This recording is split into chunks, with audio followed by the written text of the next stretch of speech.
यद्यपि बहुनाधीशे तथापि पठपुत्र व्याकरणं स्वजनः स्वजनो मा भूत् सकलं शकलं सकृच्छकृत्। नमस्कार, मैं डॉक्टर उर्मी गौतम, प्रवक्ता संस्कृत, जेवी जैन इंटर कॉलेज सहारनपुर, कक्षा 11 विषय संस्कृत के ऑनलाइन शिक्षण में सभी विद्यार्थियों का स्वागत करती हूँ।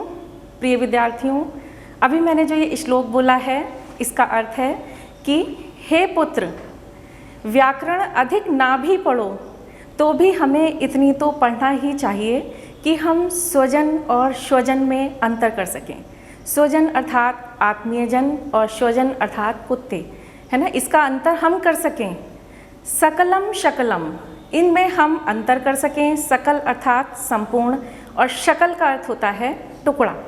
इसी प्रकार से सकृत और छकृत में हम अंतर कर सकें। सकृत का अर्थ होता है एक बार और शकृत का अर्थ होता है विष्टा। तो व्याकरण संबंधी जो अशुद्धियां हैं उनका परिमार्जन जो है वो व्याकरण से होता है। भाषा की शुद्धिगत जो विशेषताएं हैं वो हमें भाषा से व्याकरण के द्वारा पता चलती हैं, इसलिए हमें व्याकरण का अध्ययन अवश्य ही करना चाहिए। प्यारे विद्यार्थियों, आज का जो हमारा विषय है वो व्याकरण के अंतर्गत ही है। व्याकरण के अंतर्गत आज हम संधि प्रकरण पढ़ेंगे और संधि के अंतर्गत आज हम यण संधि का अध्ययन करेंगे। इससे पहले हम कुछ बातों को जानना चाहेंगे कि संधि किसे कहते हैं। तो जब दो शब्द पास पास हों तो एक दूसरे के पास होने के कारण पहले शब्द के अंतिम वर्ण में या दूसरे शब्द के प्रथम वर्ण में अथवा दोनों में ही कुछ परिवर्तन हो जाता है। वर्णों के इस परिवर्तन को ही संधि कहते हैं। जैसे विद्या धन आलयः, इसमें दो पद हैं। ये विद्या एक प्रथम पद और दूसरा पद है आलया। इसके जो निकटवर्ती हैं दोनों, इनके अंदर संधि होगी और विद्यालय रूप बनेगा। इसी प्रकार से नि धन अवसत, इसमें इ और आ ये निकटवर्ती हैं और इसका संधि रूप होगा तो न्यवसत ये रूप होगा और विकार इसमें आकर के यहाँ पे ये न्यवसत रूप बन जाएगा। प्यारे विद्यार्थियों, संधि को हम इस तरीके से भी जान सकते हैं कि जो संधि है वो संहिता की होती है। और संहिता किसे कहते हैं? परः सन्निकर्षः संहिता, अर्थात दो वर्णों की परस्पर सन्निधि को हम संहिता कहते हैं। सन्निधि अर्थात निकटता, और वो निकटता ऐसी होनी चाहिए कि उसके अंतर्गत किसी अन्य वर्ण का व्यवधान नहीं होना चाहिए। तो कहने का तात्पर्य यह है कि संधि वहाँ होगी जहाँ पर दो वर्ण परस्पर मिलेंगे और उनके बीच में किसी अन्य वर्ण का व्यवधान नहीं होगा, उसको हम संधि कहते हैं। संधि के प्रकार जो हैं, संधि के जो प्रकार हैं वो 3 प्रकार हैं। एक तो है स्वर संधि, दूसरा व्यंजन संधि और तीसरा विसर्ग संधि। इसको हम पूर्व कक्षा में भी पढ़ चुके हैं। तो जो स्वर संधि है उसको अच संधि भी कहते हैं। इसको क्यों कहते हैं अच संधि? क्योंकि अच प्रत्याहार के अंतर्गत जितने भी वर्ण आते हैं अ ई उ ऊ री री ए ऐ ओ औ अं अह, ये जितने भी वर्ण हैं ये स्वर वर्ण हैं, इसलिए इनके अंदर जो भी संधि होगी ये स्वर संधि कहलाती है। अब स्वर संधि के भी अन्य भेद हैं। स्वर संधि अर्थात, फिर से देख लीजिए एक बार, स्वर संधि अर्थात स्वर संधि को अच संधि भी कहते हैं। अच प्रत्याहार के अंतर्गत आने वाले वर्ण स्वर हैं। जब पूर्व तथा पर दोनों ओर स्वरों के मिलने से उनमें जो विकार होता है उसे स्वर संधि कहते हैं। जैसे उदाहरण है इसका रवि धन इंद्रः, इसमें संधि किसके बीच होगी? ये दोनों जो वर्ण है रवि का ई और इंद्र का ई, इन दोनों के मध्य में किसी अन्य वर्ण का विकार, इन दोनों के मध्य में किसी अन्य वर्ण का व्यवधान नहीं है, इसलिए संधि इसके अंतर्गत होगी और रूप बनेगा रवींद्र, दीर्घ ई हो जाएगा। तो यहाँ पर ई और ई दोनों ही ये स्वर वर्ण हैं, इसलिए यहाँ जो संधि हुई है ये स्वर संधि हुई है। स्वर संधि के भेद हैं ये यण संधि, अयादि संधि, गुण संधि, वृद्धि संधि, दीर्घ संधि, पररूप संधि और पूर्व रूप संधि। ये जितने भी प्रकार हैं ये सभी आपके पाठ्यक्रम हैं कक्षा 11 में, और इसी क्रम में आपकी पाठ्य पुस्तक में भी दिए गए हैं। तो आज हम यण संधि को विस्तार पूर्वक जानेंगे। यण संधि, इसका सूत्र है इको यणचि। इको यणचि प्यारे बच्चों, ये जो सूत्र है ये महर्षि पाणिनि एक आचार्य हुए हैं। इन्होंने अपने ग्रंथ की रचना लिखी अष्टाध्यायी। जैसा कि नाम से पता चल रहा है अष्टाध्यायी में 8 अध्याय हैं। महर्षि पाणिनि जो हैं ये बहुत ही अनूठी प्रतिभा से संपन्न आचार्य थे, और इनका संस्कृत भाषा, वैदिक संस्कृत और लौकिक संस्कृत दोनों पर ही अनुपम अधिकार था इनका। इनकी जो विवेचना है वो भाषा वैज्ञानिक है, और इनकी जो दृष्टि है वो अत्यधिक सूक्ष्म है। बहुत छोटी छोटी बातों को इन्होंने ध्यान रखा, उसको देखा, परखा और अपने सूत्रों में उनकी रचना की गई। इसी प्रकार से जो इनकी शैली है वो अत्यंत सांकेतिक है और संयत है और सूक्ष्म है। इस प्रकार से महर्षि पाणिनि ने जो अष्टाध्यायी लिखी है, जैसा नाम से पता है 8 अध्याय हैं। 8 अध्याय के अंतर्गत उन्होंने हर अध्याय में 4 पादों को जो है विभाजित किया, और हर पाद के अंतर्गत उन्होंने सूत्रों की रचना की है। तो ये जो इको यणचि सूत्र है, इसमें ये जो 6 लिखा हुआ है ये 6ठा अध्याय है, और एक जो ये लिखा है ये प्रथम पाद है। 6ठे अध्याय के प्रथम पाद का ये 77वां सूत्र है। अब ये जो सूत्र है ये कहता है इकहा यण अचि। महर्षि पाणिनि की ये विशेषता है कि जो उन्होंने सूत्र दिए हैं उन सूत्रों में उनके अर्थ भी निहित हैं। इसको आप इस प्रकार देखेंगे, इन्होंने लिखा है कि इकहा, इका का अर्थ होता है इक के स्थान में। षष्ठ्यांत रूप है ये इकहा की षष्ठी विभक्ति का रूप है, तो अर्थ निकलेगा इक के स्थान में। यण ये प्रथमा विभक्ति का रूप है, तो इसका अर्थ निकलेगा यण हो। इक के स्थान में यण हो अचि।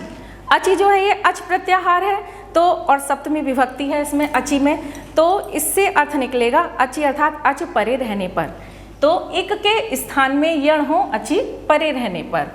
अब इक क्या है? इक का अर्थ है ये एक प्रत्याहार है। प्यारे विद्यार्थियों, फिर आपसे थोड़ा सा पूर्व ज्ञान बताती हूँ आपको कि हमने जो है पिछली कक्षा में महेश्वर सूत्र पढ़े हैं। ये जो महेश्वर सूत्र हैं इसी पर ही पूरा व्याकरण आधारित है। महर्षि पाणिनि जी का संस्कृत व्याकरण भी आधारित है इस पर। तो ये जो महेश्वर सूत्र हैं ये 14 हैं। हम इसे पूर्व कक्षा में पढ़ भी चुके हैं, और ये सूत्र हैं अयोण, रिलरिक, एऊं, अयौच, हैवरट, लण, यम गणनम, झवें, घटदश, जब गडदश, ख फ छ ठ थ चट तब, कपे, शशसर और हल।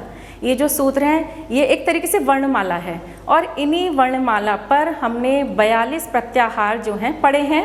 महर्षि पाणिनि ने 42 प्रत्याहारों की रचना की, और क्योंकि इसलिए कि महर्षि पाणिनि की जो शैली है वो संक्षिप्तता उसमें है ना, सांकेतिक है। तो उन्होंने इसके माध्यम से वर्णों का जो विस्तार है उसको छोटा कर दिया, सार रूप में कर दिया, और हम इक का मतलब हम समझ लेते हैं कि ई उ रील री। उन्हीं 42 प्रत्याहारों में से एक ये प्रत्याहार है इक प्रत्याहार। तो इक प्रत्याहार के अंतर्गत आने वाले वर्ण हैं ई, उ, री और ली। तो इनके स्थान में, इक के स्थान में क्रम से यण होंगे। यण ये भी एक प्रत्याहार है, और इसके अंतर्गत आने वाले वर्ण हैं य, व, र और ल। अचि, अचि का अर्थ है असवर्ण अच स्वर परे रहने पर। असवर्ण का अर्थ होता है जहाँ पे असमान स्वर अगर आगे होगा, और अच का अर्थ मैंने अभी बताया था कि सारे जितने भी स्वर हैं वो अच प्रत्याहार के अंतर्गत आते हैं। तो मुख्य बात क्या निकल के आई है कि अर्थात यदि उत्तर पद का प्रथम वर्ण कोई असमान स्वर होगा तो प्रथम पद के अंतिम वर्ण में क्या होगा? ह्रस्व या दीर्घ ई या में बदल जाता है। ह्रस्व या दीर्घ उ व में बदल जाता है। ह्रस्व या दीर्घ री र में बदल जाता है, और री जो है वो ल में बदल जाता है। इसको आप इस तरीके से भी समझिए। ये जो तालिका बनी हुई है ई, उ, रील, री, ये क्या है? इक हैं। और कितने हैं? 4 हैं, ई, उ, री और री। इसी तरीके से यण जो है ये कितने हैं? य, व, र, ल, ये भी 4 हैं। तो इनके स्थान पे क्रम से ई के स्थान में य, उ के स्थान में व, री के स्थान में र और री के स्थान में ल। कब होगा? जब असमान स्वर परे होगा तब, और ये क्रम से ही होगा। जैसे ई के स्थान में हमें या ही करना है, ऐसा नहीं है कि ई के स्थान में हम वा कर दें या रा कर दें या ला कर दें, अपनी मर्जी से हम नहीं कर सकते। ऊ के स्थान में हम या कर दें या रा कर दें, ऐसा नहीं है। ऊ के स्थान में हम वा ही करेंगे। इसी प्रकार से री के स्थान में हम रा करेंगे, अन्य कोई वर्ण नहीं करेंगे। अर्थात ये जो वर्ण है इनका इन्हीं के साथ ही संबंध है। और वो संबंध देखिए, अभी महर्षि पाणिनि के विषय में मैंने आपको बताया था कि इनका जो दृष्टिकोण है अत्यंत भाषा वैज्ञानिक है। इन्होंने जितने सूत्र लिखे हैं वो वैज्ञानिक दृष्टि से खरे उतरते हैं। तो इनका उदाहरण आप इस तरीके से देख सकते हैं कि महर्षि पाणिनि ने यही लिखा है कि ई के स्थान में या करना है। क्यों करना है? क्योंकि हमने पढ़ा है पहले इचु यशानाम तालु, अर्थात ई का और या का जो उच्चारण स्थान है वो समान है, तालु है। ई और या को हम एक ही उच्चारण स्थान से बोलते हैं, तालु से हम उसका उच्चारण करते हैं। उसी प्रकार से उपपद मानिया नाम ओष्ठौ वकारस्य दंत ओष्ठम, यहाँ भी ओष्ठ का साम है उच्चारण का। इसी प्रकार से ऋतु रसाणाम दंता, री और रा इनका उच्चारण स्थान मूर्धा है, सॉरी ऋतु रसाणाम मूर्धा, री और रा का उच्चारण स्थान मूर्धा है, और ऋतु लसानाम दंता, ल और री का उच्चारण स्थान समान है, दंत है। तो यहाँ पे समानता के आधार पर महर्षि पाणिनि ने ये क्रम रखा कि ई के स्थान पर हम या ही करेंगे, ऊ के स्थान पे वा, री के स्थान पे रा और री के स्थान पे ल। अब हम इन चारों को किस प्रकार से ये उदाहरण के रूप में देखते हैं हुए हैं। सबसे पहले ई के स्थान में य, ई और आगे अगर कोई असमान स्वर होगा तो वो या में परिवर्तित हो जाएगा, ई और असमान स्वर साथ में रहेगा। उदाहरण आप देखिए, प्रति धन एक। यहाँ पर सबसे पहली बात तो हम संधि किस में करेंगे? तो हमें मालूम है संधि वहाँ होती है जहाँ किसी वर्ण में व्यवधान ना हो, दो वर्णों के बीच में व्यवधान ना हो। तो प्रति और एक में ई और ए के बीच में किसी वर्ण का व्यवधान नहीं है, संधि इनकी होगी। कौन सी संधि होगी? देखिए यहाँ पे असमान स्वर ए है। असमान का मतलब है जैसे यहाँ पे अगर ई है तो ई के जैसा ई नहीं होना चाहिए, अन्य कोई भी स्वर होना चाहिए। तो असमान स्वर ए है तो संधि होगी यण संधि, क्योंकि सूत्र कहता है वही इको यणचि कि इक के स्थान में य होगा असमान स्वर होने पर, तो हमने ई के स्थान पे य कर दिया। अब जब हमने इसे अलग से लिखा है तो प्र ता हलंत करेंगे हम, क्योंकि इसके आगे स्वर नहीं है। ई के स्थान पे हमने य हलंत किया है और एक।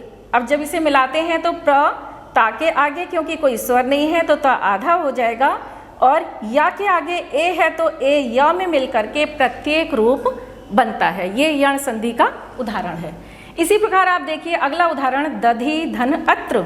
यहाँ पर दध्यत्र रूप बना है। कैसे बना है? देखिए दधि में जो ई है इसे हमने अलग करके लिखा, ध हलंत हो गया और अत्र। अब यहाँ भी संधि कौन सी होगी? देखिए असमान अस्वर है तो ई के स्थान में य हो जाएगा। क्यों होगा? इको यणचि सूत्र कहता है ये।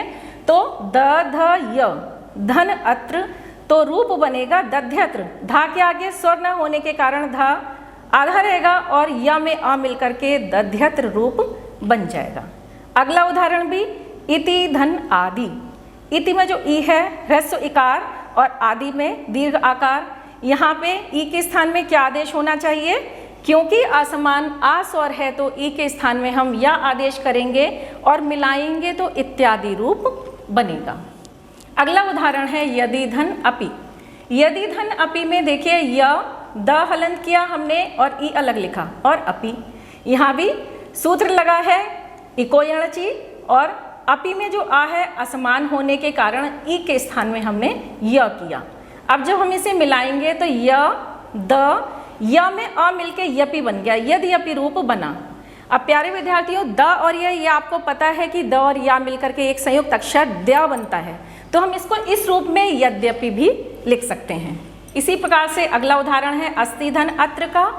ता में जो ई है इसे हमने अलग किया, अत्र लिखा हुआ है, अस्त ई के स्थान में हमने यण आदेश किया है और अत्र असमान स्वर अ होने पर जब हम इसे मिलाएंगे तो अस्त यत्र रूप बनेगा। ता के आगे स्वर नहीं है तो ता आधा रहेगा, या के आगे स्वर अ है तो वो इसमें मिलके अस्त्यत्र रूप बनता है। इसी प्रकार से इति धन उक्तम। यहाँ दोनों ओर निकटतम कौन कौन से स्वर हैं बताइए? कि ई और उ। इनके बीच में किसी वर्ण का व्यवधान नहीं है तो संधि इसी के अंतर्गत होगी। कौन सी संधि होगी? इको यणची कहता है कि इक के स्थान में यह होगा अगर असमान स्वर है तो, असमान यहाँ पे ऊ है तो यण संधि होगी, और ई के स्थान पे या आ जाएगा। जब हम इसे मिलाएंगे ई त आधा या में ऊ मिलकर के इत्युक्तम रूप बन जाता है। अगला उदाहरण है इति धन एवं। इति धन एवं में देखिए यहाँ पर संधि इन दोनों के बीच में होगी, ई और ए के बीच में कौन सी संधि होगी? यण संधि होगी। ई के स्थान में हम या करेंगे आदेश, और एवं इसमें मिल जाएगा या के साथ तो इत्येवं रूप बन जाएगा। नदी धन अपि अगला उदाहरण। नदी धन अपि में जो दीर्घ ई है ये इसका उदाहरण है। ई जो है वो ह्रस्व या दीर्घ किसी भी प्रकार की हो सकती है, कोई भी स्वर। तो नदी में जो ई है वो दीर्घ ई है और अपि में ह्रस्व अकार। तो इनके बीच में हमने संधि की है, ई और अ के बीच में संधि कौन सी है? वही यण संधि, क्योंकि असमान स्वर है। तो ई के स्थान में य आदेश होगा, न द हलंत, ई के स्थान में या और अपि। जब हम इसे मिलाएंगे तो न द या के संग अपि मिलके नदी अपि रूप बना, और दा और या क्योंकि ये संयुक्त अक्षर द्या भी होता है तो हम इसको नद्यपि भी लिख सकते हैं या बोल सकते हैं। इसी प्रकार से अगला उदाहरण देखिए इति धन अपि का। इसके अंतर्गत भी हम संधि ई और अ के बीच में करेंगे। क्यों? क्योंकि इनके बीच में किसी अन्य वर्ण का व्यवधान नहीं है तो संधि वहीं होती है। और यण संधि होगी क्योंकि असमान अस्वर है, तो ई के स्थान में हमने फिर यहाँ या आदेश किया और मिलाने पर ई त आधा यपि अ में य मिल गया तो इत्यपि रूप बनता है। अगला उदाहरण है सुधि धन उपास्य। इसमें देखिए संधि हम किस प्रकार से करते हैं। यहाँ पे कौन सी ई है? दीर्घ ई है। दीर्घ ई के आगे असमान ऊ है, तो असमान स्वर होने के कारण संधि कौन सी होगी? यण संधि होगी। सूत्र कौन सा लगेगा इसमें? इको यणची सूत्र का विधान होगा, और वो क्या करेगा? ई के स्थान में य कर देगा, तो क्या रूप बनेगा? सु धा हलंत, ई के स्थान में या, सु ध य और उपास्य। अब जब इसे मिलाएंगे तो सु धा आधा, यहाँ पे या है तो या ऊ में मिलके यू बन जाएगा, शुद्ध्युपास्य रूप की सिद्धि हो जाती है। ये सारे जितने भी उदाहरण थे ये ई के स्थान पे या के उदाहरण थे।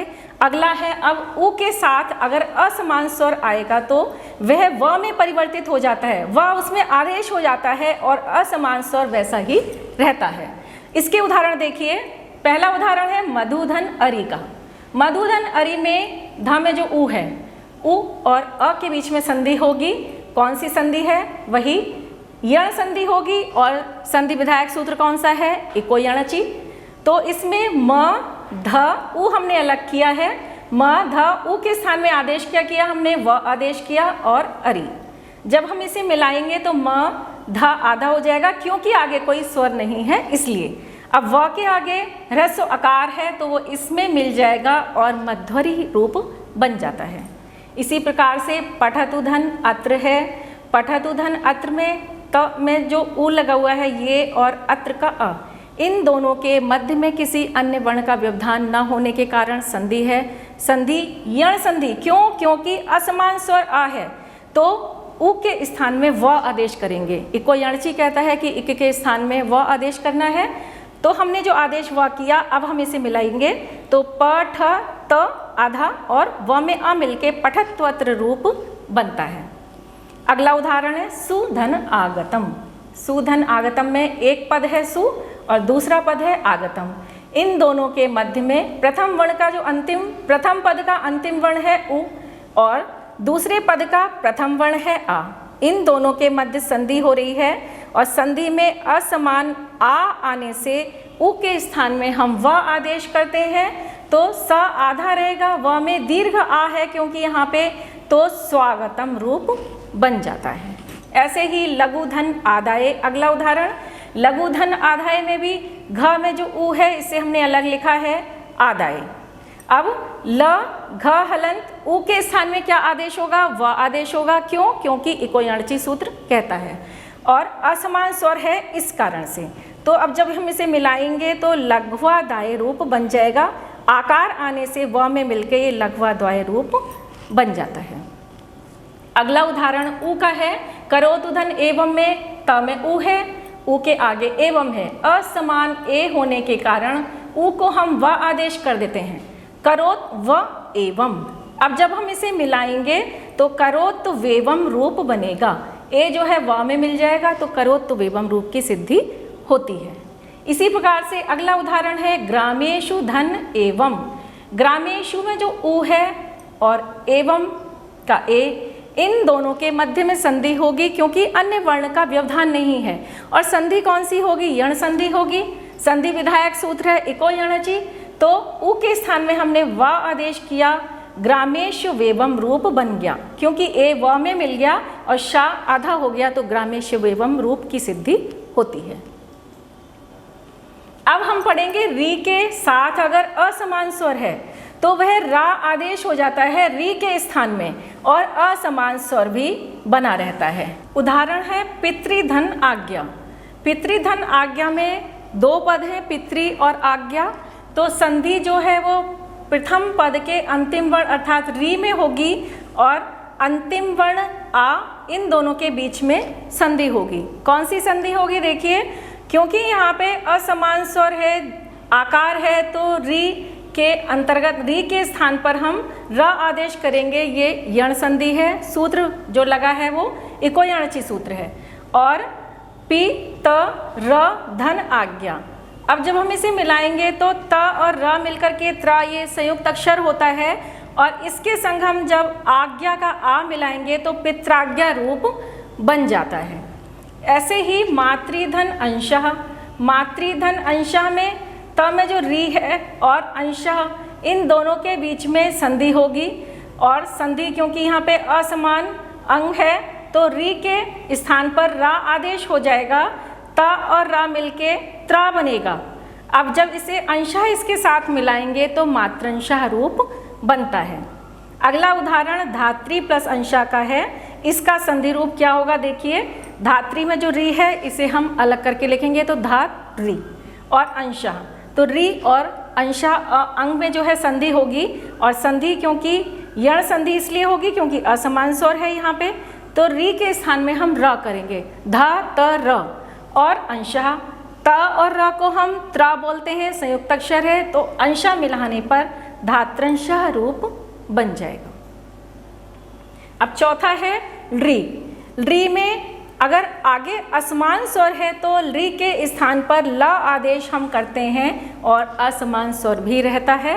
इसका जो उदाहरण है देखिए, री धन आकृति, ये संपूर्ण पद है री और आकृति, तो री में हम ल आदेश करेंगे, आकृति में जो आ है इसके आगे होने पर असमान स्वर है आ, तो री के स्थान पे हम ल करेंगे और जब इसे हम मिलाएंगे तो लाकृति रूप बनता है। इस प्रकार से हमने 4 प्रकार के उदाहरण देखे हैं। ई के स्थान में या का उदाहरण, उ के स्थान पर व का उदाहरण, री के स्थान पर रा का उदाहरण और री के स्थान पर ल का उदाहरण हमने ये 4 प्रकार से देखे।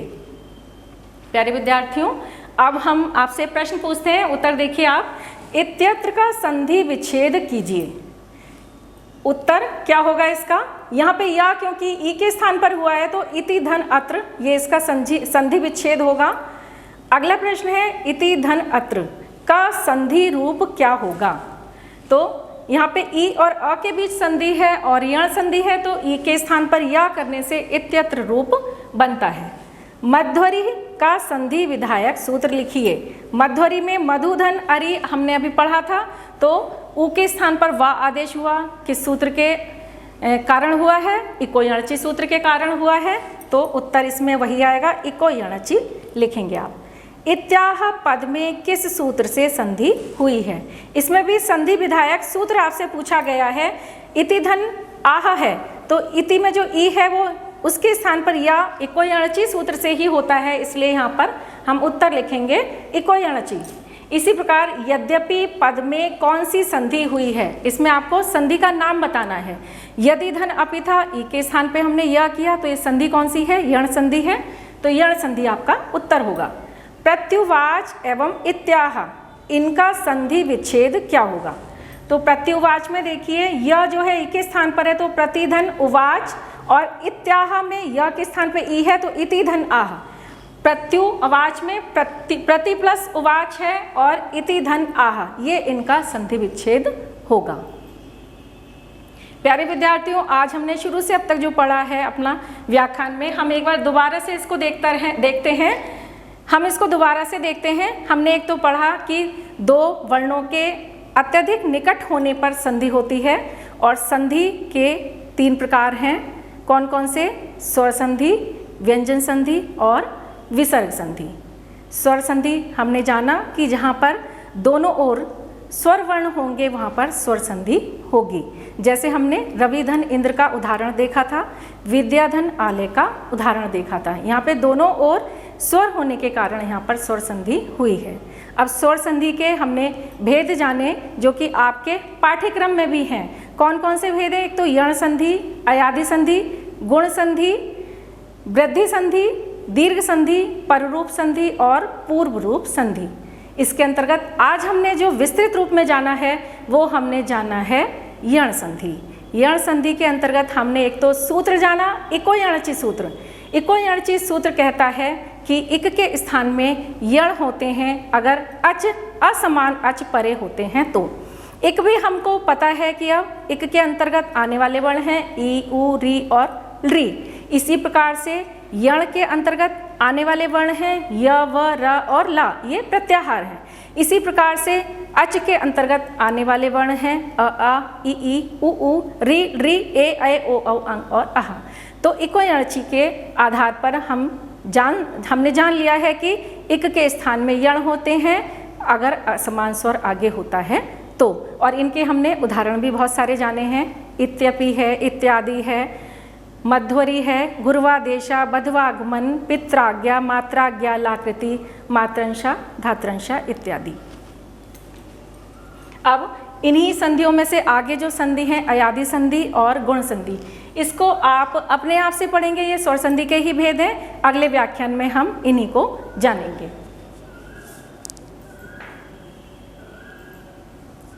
गृह कार्य है आपके लिए। ये जो प्रश्न मैंने दिए हैं परीक्षा में जिस तरीके से पूछे जाते हैं उसी तरीके से ये प्रश्न आपके लिए दिए गए हैं। इसको आप घर पर स्वयं करेंगे। पहला प्रश्न है नद्यपि में संधि विधायक सूत्र लिखिए। आपको इसमें सूत्र का निर्देश करना है। दूसरा प्रश्न है यद्यत्र में कौन सी संधि हुई है, इसमें आपको संधि का नाम लिखना है।